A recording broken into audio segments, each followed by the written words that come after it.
Oke, Assalamualaikum warahmatullahi wabarakatuh. Ketemu lagi dengan saya Multi Channel Serang Banten.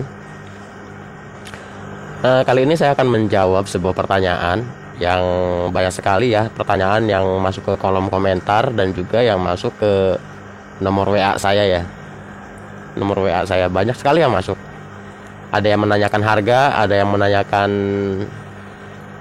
harga mesin es batu ini ya, harga mesin es batu ini. Ada juga yang menanyakan berapa durasi pembekuannya, dan ada juga yang menanyakan bisakah membuat es balok dan bisakah membuat es kristal. Semua itu saya jawab insya Allah bisa ya, insya Allah bisa. Nah sekarang saya akan menjawab sebuah pertanyaan yang ada di dalam komentar, dan cara membuat ini, cara-caranya ya, dan juga ukur-ukurannya, takaran-takarannya, saya akan menjawab di video ini. Mohon didengarkan ya dengan seksama ya. Jadi supaya penonton tahu gimana saya cara membuatnya ya, begitu. Supaya penonton tahu. Nah, untuk menjawab sebuah pertanyaan ini, sekaligus saya akan mencoba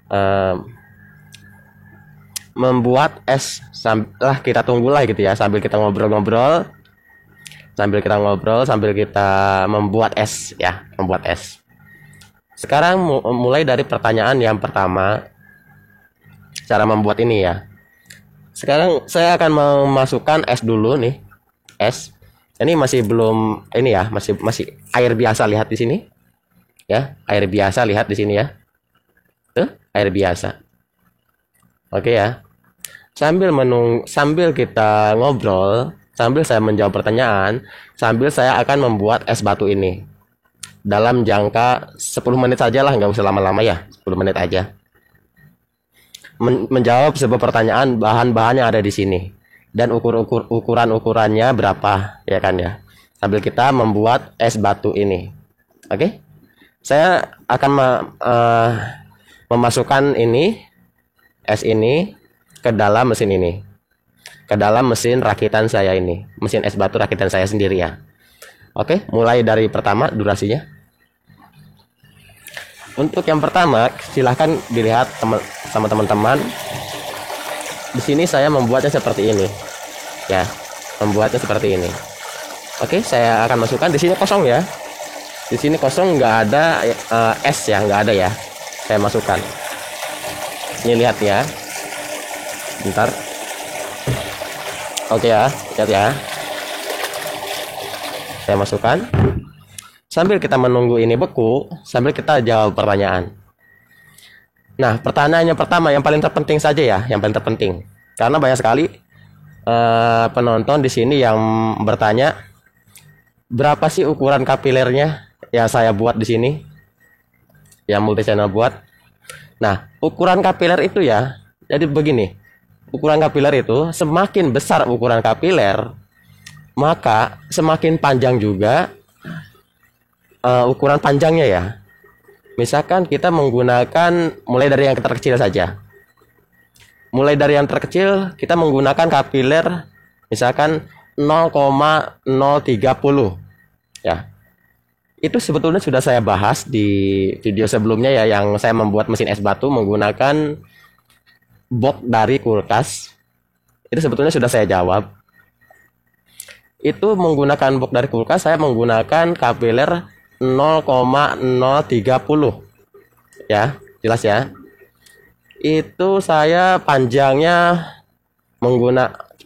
panjangnya cuman 50 cm, 50 cm ya, berarti kan belum sampai 1 meter ya.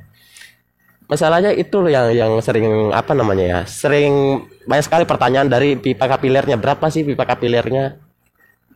Nah, jadi semakin kecil pipa kapiler, maka semakin pendek juga yang kita gunakan ya.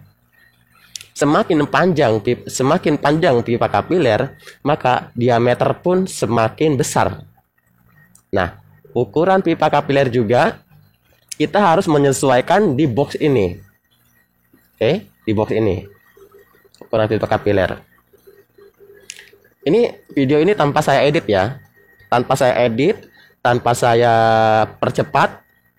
Intinya antara 10 sampai 15 menit saja kita ngobrol di sini ya. 10 sampai 15 menit sambil menunggu di sini apa namanya ya? Beku dulu ya, sambil menunggu beku. Jadi semakin besar diameter pipa kapiler, maka semakin panjang juga pipa kapilernya, ukuran panjangnya. Ya, seperti itu. Jadi seperti itu ya. Pembuatan mesin pertama saya menggunakan 0,030 pipa kapilernya. Dan juga saya menyesuaikan dengan box yang saya pakai. Kalau kita tidak menyesuaikan dengan box yang kita pakai, maka nanti akan terjadi pembekuan esnya sangat lama sekali. Ya, sangat lama sekali. Tetapi kalau kita menyesuaikan antara pipa kapiler dan box yang kita gunakan, yang kita mau akan kita rakit, maka kita sesuaikan. Kalau kita sesuaikan dengan pas ya, ukurannya dengan pas, maka pembekuan pun akan lebih cepat. Walaupun kita menggunakan di sini 1 PK. Saya menggunakan 1 PK, tetapi pembekuannya akan sangat cepat sekali. Karena saya menghitung semuanya yang ada di sini. Jadi saya tidak sembarangan, istilahnya tidak sembarangan memakai pipa kapiler, tidak sembarangan panjangnya berapa, tidak sembarangan airnya takarannya berapa, tidak sembarangan. Ada takaran-takarannya dan ada pun juga ukuran-ukurannya ya. Jadi penonton harus paham dari situ ya. Dan juga berapa sih ukuran pipa evaporator? Nah, yang saya pakai ya penonton, yang saya pakai itu ukuran pipa evaporator 1/4 ya, 1/4. Ini udah berapa menit sih ini? Baru 8 menit ya. Ya, itu ukurannya 1/4. Nah, berapa sih panjangnya? Yang saya pakai itu kan kemarin saya udah buatkan. Kemarin kan saya sudah membuatkan tutorial cara membuat evaporator dan ukurannya berapa, panjangnya pun berapa. Tapi kenapa kok masih ada aja yang bertanya seperti itu? Lewat WA lah, lewat kolom komentar channel saya lah. Masih ada aja yang seperti itu. Makanya kata saya juga kan, coba dilihat di video sebelumnya supaya penonton tuh paham gitu ya. Coba multi channel ini sebetulnya ya, multi channel ini saya membuat channel sebetulnya untuk berbagi buat para penonton sebetulnya ya. Awalnya kan begitu ya. Awalnya kan saya membuat channel untuk berbagi buat para penonton. Berbagi pengalaman ya buat para penonton. Jadi makanya saya membuatkan dari tutorial-tutorial saya sebelumnya, saya sudah ada sebetulnya sudah komplit. Tetapi kenapa masih banyak yang bertanya gitu kan? Coba deh penonton silakan disimak di video-video saya sebelumnya yang ada di belakang sana. Di video sebelumnya itu sudah komplit cara pembuatan pipa evaporator, cara mengukur pipa kapiler, itu sudah komplit sebetulnya. Ya. Jadi yang saya gunakan untuk pipa evaporator itu 1/4 ya, 1/4 yang saya gunakan. Dan yang panjangnya itu saya menggunakan panjangnya 1 roll. 1 roll itu kan 15 meter rata-rata. Memang ada yang langsung 30 meter ada. Tetapi kalau kita menggunakan 30 meter, maka kompresor akan istilahnya terlalu berat bebannya ya. Terlalu berat. Pendinginannya pun akan sangat lama sekali. Pendinginannya, pembekuannya akan sangat lama sekali karena kompresor terlalu berat mendorongnya. Mendorong panjangnya pipa evaporator. Makanya kita sesuaikan. Ada yang bilang semakin panjang semakin panjang mungkin bang semakin cepat lagi dinginnya. Tidak seperti itu ya penonton ya. Semakin panjang ya, maka tekanan kompresor akan sangat berat sekali. Silakan dicoba sendiri kalau tidak percaya. Silakan coba sampai 60 meter lah nggak apa-apa. Pasang di mesin ini. Ampere kalau nggak ampere dari kompresor nih, ampere dari outdoor, kalau nggak tinggi buktikan saja lah, nggak apa-apa. Ya buktikan saja. Semakin panjang maka ampere pun semakin tinggi. Dan kompresor pun dari outdoor ini akan cepat panas dan akan cepat overheat karena dorongannya dia semakin istilahnya terbebani. Ya, seperti itu ya penonton. Maka kita sesuaikan. Ini ukuran kompresor 1 PK yang saya gunakan. Kenapa bisa 2 jam sudah bisa beku? Yaitu saya semua menyesuaikan. Ya, disesuaikan. Itu ukuran kapiler evaporator ya, pipa evaporator. Intinya evaporator saya menggunakan 1/4 dan panjangnya 15 meter satu roll. Oke ya. Untuk evaporator sudah ya. Karena video sebelumnya juga sudah ada sih. Untuk pembuatan evaporator mesin ini sudah ada. Cuman mungkin yang masih bertanya itu mungkin yang belum menyimak ya video-video saya sebelumnya. Padahal kan channel saya ini kan saya buat tutorial, buat awalnya ya, buat tutorial. Cuman berhubung ada yang ingin dibuatkan seperti ini, ya. Saya kan awalnya kan tutorial kulkas ya. Penonton juga kan tahu ya. Saya awalnya dari tutorial kulkas, perbaikan AC, perbaikan kompresor kulkas, perbaikan kompresor AC ya kan. Tutorial saya kan seperti itu. Nah, berhubung ada yang ingin dibuatkan seperti ini, mesin pembekuan es, ya sudah apa salahnya saya buatkan ya kan gitu ya. Istilahnya saya menolong. Apa salahnya saya buatkan gitu kan. Nah, pasti ya ada saja nih yang komentar. Nggak usah banyak omong bang. Ada aja yang komentar seperti itu. Nggak usah banyak omong bang. Lah itu terserah ya buat penonton ya. Saya di sini banyak omong juga. Saya membagikan pengalaman saya ya. Terserah. Kalau misalkan komentar penonton ada yang begitu, tetap saya tidak akan baca.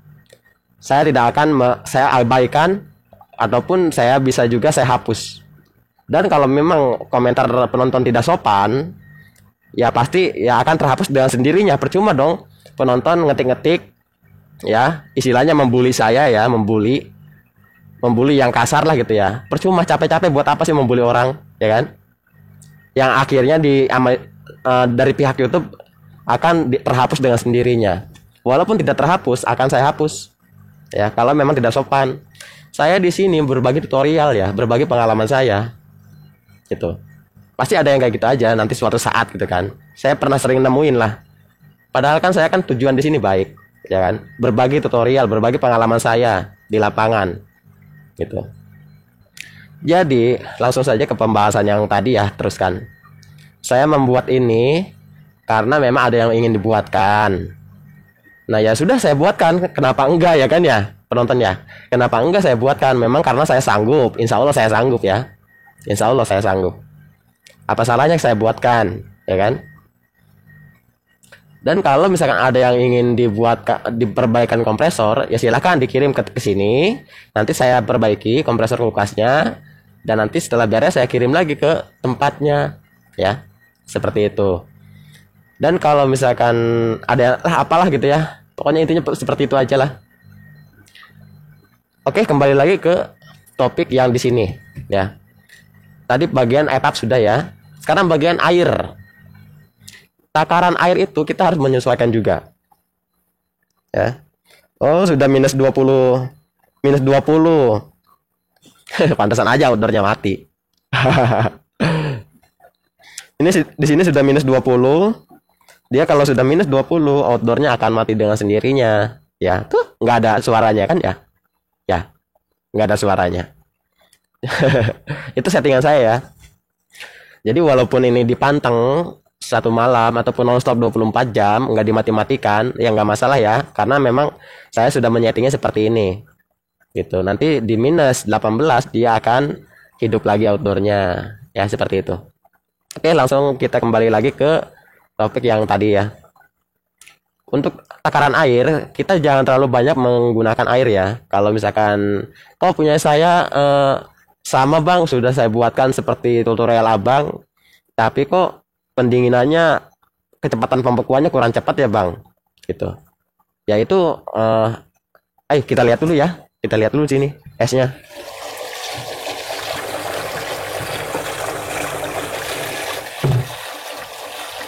Tuh ya, esnya. Tuh, esnya udah jadi. Ya. Udah jadi kan? Nah. Sambil kita ngobrol, sambil kita begini saja, sambil kita ngetes. Ya. Jadi tuh. Tuh ya. Jadi esnya. Kita masukin lagi aja lah. Aduh. Ngebul. Berasap. Tadi sampai mana tadi ya? Sampai air ya, sampai takaran air ya. Nah, untuk takaran air kita jangan sampai terlalu berlebihan ya untuk takaran airnya. Semakin banyak air, maka beban kompresor dan pendinginan pun akan semakin lama juga, ya. Dan ada lagi nih pertanyaan, Bang, kenapa takaran garamnya berapa? Kalau saya tidak menggunakan katanya takaran garamnya berapa, takaran airnya berapa, itu pertanyaannya ya. Jawaban saya seperti ini. Saya tidak menggunakan takaran garam, saya tidak menggunakan takaran air. Jadi yang saya masukkan air di sini secukupnya, ya secukupnya. Ukurannya 1 es lah ya, tingginya 1 es tingginya airnya. Dan kita masukkan garam. Kalau di evap ini, di plat di sini ya, dalam ini platnya masih membeku, kita masukkan lagi 1 kilo lagi. Takarannya seperti itu. Kalau di minus 20 masih membeku juga, kita masukkan lagi takarannya lagi, garamnya lagi, 1 kilo lagi.